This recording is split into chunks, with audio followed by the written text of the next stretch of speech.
Shalom Bapak Ibu Saudara, sebelum kita mendengarkan renungan firman Tuhan, mari kita bersatu di dalam doa. Bapa di dalam surga, saat ini kami datang ke hadapan-Mu, kami rindu untuk merenungkan firman-Mu. Kami berdoa biarlah kiranya Roh Kudus yang dapat membuka hati dan pikiran kami untuk dapat menerima kebenaran firman Tuhan dan menghidupinya di dalam kehidupan kami. Di dalam nama Tuhan Yesus kami berdoa. Amin. Bapak Ibu Saudara, Hari Raya Paskah atau Hari Raya Roti Tidak Beragi adalah perayaan yang wajib dilakukan untuk memperingati keluarnya bangsa Israel dari tanah Mesir, terutama sewaktu malaikat Tuhan melalui rumah orang Israel yang ditandai oleh darah anak domba di tiang pintu rumah mereka. Tentu orang banyak mulai berdatangan dari luar Yerusalem menjelang perayaan ini, sehingga kota ini menjadi sangat padat dengan orang-orang. Markus 14 ayat 1-2 mengatakan, imam-imam kepala dan ahli-ahli Taurat mencari jalan untuk menangkap dan membunuh Yesus dengan tipu muslihat, sebab mereka berkata, jangan pada waktu perayaan, supaya jangan timbul keributan di antara rakyat.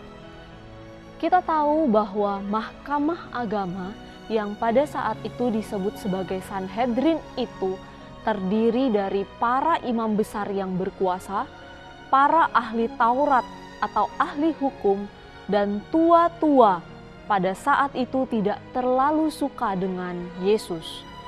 Tugas dari Sanhedrin ini adalah mengadili hal-hal yang berhubungan dengan hukum Taurat, dan keputusan mereka bersifat final, tidak dapat diganggu-gugat.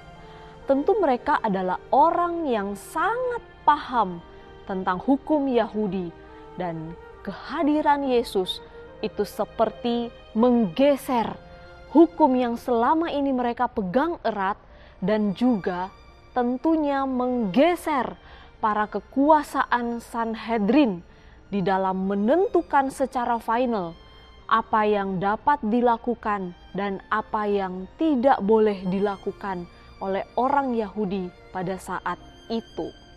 Respon mereka kemudian tentunya adalah menolak Dia, bukan hanya menolak kehadiran Yesus secara fisik, tetapi juga menolak Dia di dalam hati dan pikiran mereka.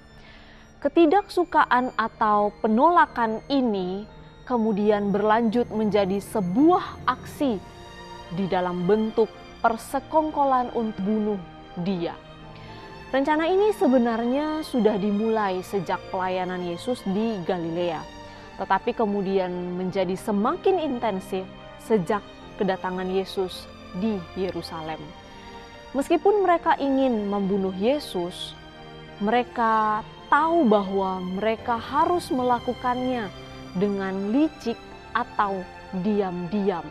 Karena popularitas Yesus di antara orang-orang pada saat itu, banyak orang yang mengenal dan juga mengikuti Dia. Mereka tentu tidak ingin penangkapan Yesus ini menjadi aktivitas tandingan perayaan Paskah. Itulah sebabnya mereka harus memikirkan cara di dalam waktu 2 hari ke depan untuk menangkap Yesus, dan Yesus pun dapat diadili dan dijatuhi putusan tepat sebelum Hari Raya Paskah. Menariknya, jawaban atas keinginan para Sanhedrin ini ternyata datang dari Yudas, yang adalah salah satu dari murid Yesus. Bukan mereka yang mencari Yudas, melainkan Yudas sendiri datang kepada mereka dengan tujuan untuk mengkhianati atau menyerahkan Yesus.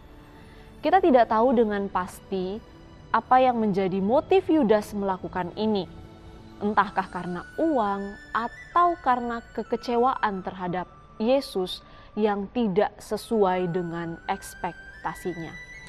Saudara-saudari yang terkasih, apa yang dilakukan oleh Yudas kepada Yesus ini tidak jauh dari kehidupan kita sebagai orang percaya. Kita mengaku sebagai murid Kristus, orang yang dekat dengan Yesus. Tetapi ketika Dia tidak sesuai dengan ekspektasi kita, kita menjadi mudah untuk kecewa, menjadi mudah untuk melepaskan dan menukarkannya dengan materi atau kepuasan lainnya. Dan seringkali kita pun juga mudah untuk mengkhianati bahkan meninggalkannya. Atau mungkinkah kita juga seperti para Sanhedrin yang menolak kehadiran Yesus di dalam hidup kita karena kita menganggap Dia terlalu banyak menggeser atau bahkan merevisi apa yang menjadi kesenangan-kesenangan duniawi kita. Kita mengakui bahwa Dia adalah Tuhan atas hidup kita. Tetapi bukankah terkadang kita lebih suka jika keputusan final atas apa yang bisa kita lakukan dan tidak itu berada di tangan kita? Dalam minggu sengsara ini, mari sekali lagi kita merenungkan apa arti sesungguhnya Kristus menjadi Tuhan atas hidup kita. Maukah kita dengan penuh kesadaran untuk taat dan tunduk di bawah pimpinannya? Atau kita terus memberontak dan secara perlahan menyingkirkan Dia dari hati dan hidup kita? Mari kita berdoa. Tuhan, renungan yang kami dengarkan sungguh menjadi satu teguran di dalam hidup kami. Apakah kami kemudian dengan penuh kesadaran mau menundukkan diri di bawah kehendak-Mu, dengan penuh ketaatan mengikut Engkau? Atau seringkali kami juga masih terus berusaha memegang kendali atas kehidupan kami?